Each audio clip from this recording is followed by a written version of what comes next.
While the days of VR release is approaching for Microsoft Flight Simulator, you might wonder onto what VR headset would be the ideal one for you to experience. Is it gonna be the HP Reverb G2 or the Oculus Quest 2 or the HTC Vive Cosmos?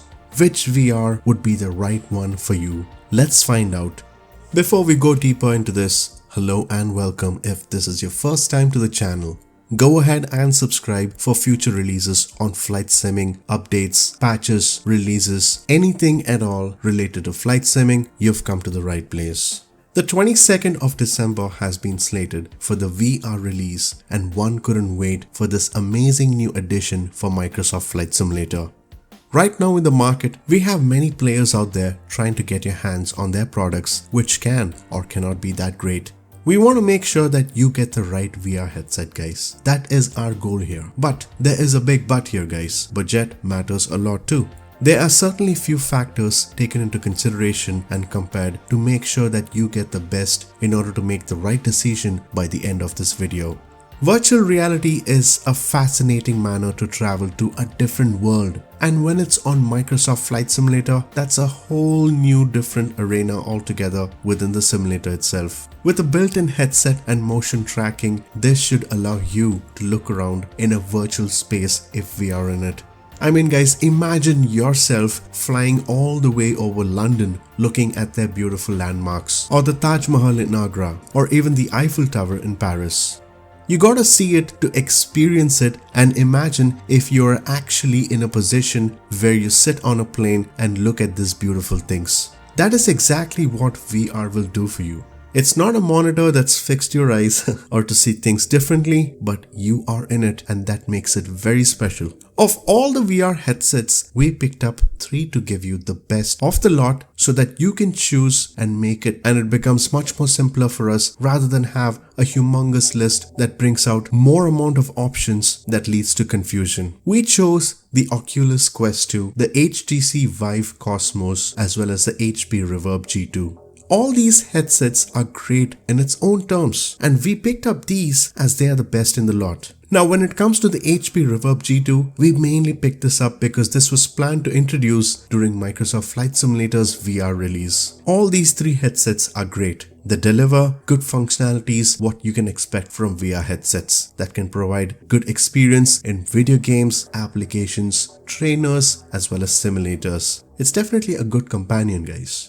The Oculus Quest 2, a new outlook from the prior version, has similarities with the previous version, is quite a good headset. It's been improved on pretty much everything right from the original and is being sold at a great price. The Quest 2 has added a much faster Qualcomm Snapdragon XR2 that has been optimized for VR with a high resolution display and a much better attractive price tag at $100 less. Sold at $299, it's definitely not a bad deal. Right now, Best Buy actually has them in stock. I mean, it mentions that they do have in stock ready to ship by the January 5th. So that basically means that the orders have lined up from many folks, and we can bet that the majority of these users are from Microsoft Flight Simulator. So if you're in the market to pick up any of these VR headsets, make sure you pick it up soon, because you do not want to have the same experience as the current users who are in line for yokes, rudders, have to literally wait for many months and experience price scalping from different sellers. That's definitely not a good experience, guys. The Quest 2 is a self-sufficient, tetherless device that doesn't require any PC and tracking stations to operate. The headset is easy to set up and also facilitates a great wireless VR experience. Hopefully, the new Quest 2 will support Qualcomm's Bluetooth low latency codec, which is not only a matter of having headphones which can also support it. This ships at $299, guys, and the 256GB version is available for $399. Perhaps sometimes user won't be comfortable with the idea of logging into Facebook to utilize this headset, which can certainly be understandable. Talking about the HTC Vive Cosmos, this has been introduced last year. It's HTC's significant upgrade from the original Vive as well as the Vive Pro. We're not going to discuss about the HTC Vive Elite because this is a whole different arena and the price tag is definitely ridiculously high at $899. The Cosmos features a halo-style head strap that puts the weight on the visor on your forehead and balances quite well with a rigid strap, Keep in mind guys, this is a $700 headset, an expensive affair, and that is no doubt quite impressive under the technical aspects over the original Vive. However, there is the cable factor that you need to deal with. The headset features two 3.4-inch LCD panels with a 90Hz refresh rate with a combined resolution of 2880 into 1700, which is pretty much a decent high resolution. The motion controllers have seen improvements and there's no dependency over the external sensors. But at the same time, the Oculus Rift S can offer the similar experience for $299, as well as the HP Reverb G2 can offer quite a high resolution. The HP Reverb G2, HP's newest edition, has promised to bring some of the coolest features of the Valve indexes towards the Windows VR scene. It comes with a class-leading high resolution along with new controllers as well as better tracking. The Reverb G2 can deliver visual fidelity, and thanks to its 2160 by 2160 per eye display that can make it much more attractive. Users seem to love this headset with a great cover, especially under the screen door aspect, which is non-existent on the headset. You can actually see more details as they are more visible in comparison to other headsets guys. It's definitely ideal to see a powerful built-in audio and in a form factor that won't really bother your ears while putting on your headset, and hope to see other products can adapt to this type of thought process. It's definitely more comfortable. While HP mentions that the drivers in the headphones are similar to those in the Index, our team definitely experienced some distortion in higher pitch frequencies, which wasn't pleasant, and we hope HP can fix this in the coming days. The price tag is at a steep $699, so please keep this in mind guys. We're gonna bring out the good things first of all for all these three headsets so that we know the good pros. The good thing about the Oculus Quest 2 is that the display is great, sharp, that can give out details. The motion tracking is excellent, which can deliver accurate motion tracking, helping the user to respond and react more quickly. It has PC tethering that is an option with an accessory cable, and also no cables are required for this specific headset. The pros under the HTC Vive Cosmos is that the display is supposedly the best and the sharpest. Motion controls have seen drastic enhancements, and there is definitely a huge library of softwares with SteamVR and many more. Another pro for this, there is no dependency on external sensors, which is needed for being a VR headset. Now with the HP Reverb G2, HP has been trying quite hard to market this, and we have to look at the ideal things that can suit the best for performance, price, specifications that can give us the best value. The pros in this are the resolution is the best in comparison. It's 2160 by 2160, which is quite impressive. The headset is the lightest. The G2 has the best mix of visuals, audio as well as tracking. Along with that, there is very high resolution, though it'll require a powerful gaming PC to get that full resolution. So you need to have a good machine in order to get the full capacity for high resolution. At the same time, this can be run at half resolution for less powerful PCs. We need to understand that when it comes to comparing the HP Reverb G2 as well as the Oculus Quest 2, these are targeted towards different markets and are best in both regards.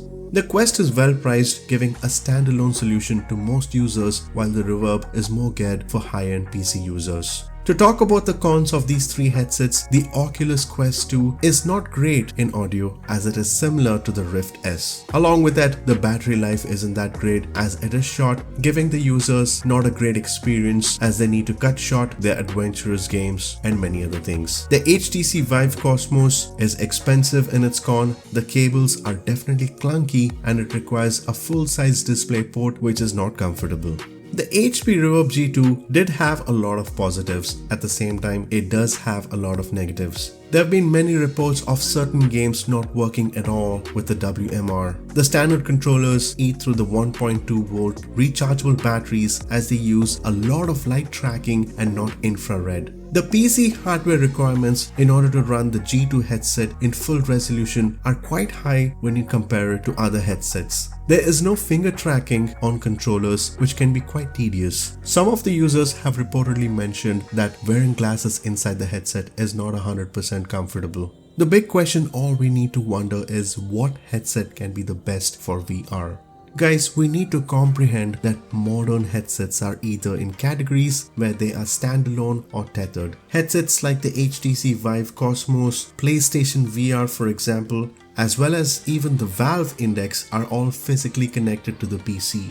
The least expensive tethered options are currently under $400. And that's before you address the processing issue. The Vive Cosmos and the Valve Index need pretty powerful PCs to run. So there's definitely a lot of moving parts here, guys. The Quest 2 is a self-sufficient tetherless device that doesn't require any PC and tracking stations to operate. The headset is easy to set up and can facilitate a great wireless VR experience. Not to forget, Quest 2 ships at $299, and when you add up the extra costs for Quest 2 that include the head strap, case, even with the $299 version, it begins to get more expensive. The HTC Vive Cosmos, keep in mind guys, this is a $700 headset, an expensive one. There is absolutely no doubt that this is impressive in technical aspects. But if you compare that to the Reverb G2, Reverb G2 can bag you much more things because this has been more superior as it is getting uncompressed stream. That being said, that both latency and compressions should improve for the Quest 2 because this is significantly better in decoding. Along with that, the G2 has the best visuals and comfort while the Quest 2 has amazing portability and price. We need to understand that G2 pretty much uses the Valve audio system for its speakers, which can ensure the same level of comfort and accuracy as Index does. So the bottom line for all this is that if you are tight on a budget or want a headset prior to this December or possibly even later, or maybe you just want to have the option of a standalone VR, get the Quest 2. It's sold at $299. If you want the best in-class visuals and are okay in paying an extra $200 to $300 and possibly waiting till past December, get the Reverb G2. Well, if you have the money and really want both, just get both, but it's your decision. Comfort, audio, and if you're looking mainly for a PC experience, get the Reverb G2. If you want mostly wireless, go with the Quest 2. It is up to you to decide what is important. Comfort, entertainment, ease of use, battery life, graphics. You need to make the choice, guys. We have given you enough details about all these three headsets for you to hopefully help make a conclusion. If you've already ordered the HP Reverb G2, you might wonder if your graphics card can deliver a good full resolution. The good news is that all of the graphics cards under this list can deliver at full resolution. And if you do not see your card here, expect it to run at least half the resolution. So this is the list where the cards that can typically run Reverb at full resolution. Alright guys, I hope this video was helpful for you to get the right VR headset. The choice is yours at the end of the day. So please make sure you get the right headset. If you've liked this video, please thumbs up as it can matter to me. For more updates, suggestions, release notes, patches, anything at all related to flight simming, go ahead and subscribe if you haven't subscribed yet. I certainly hope you have a lovely rest of the day, guys. Stay tuned and take care.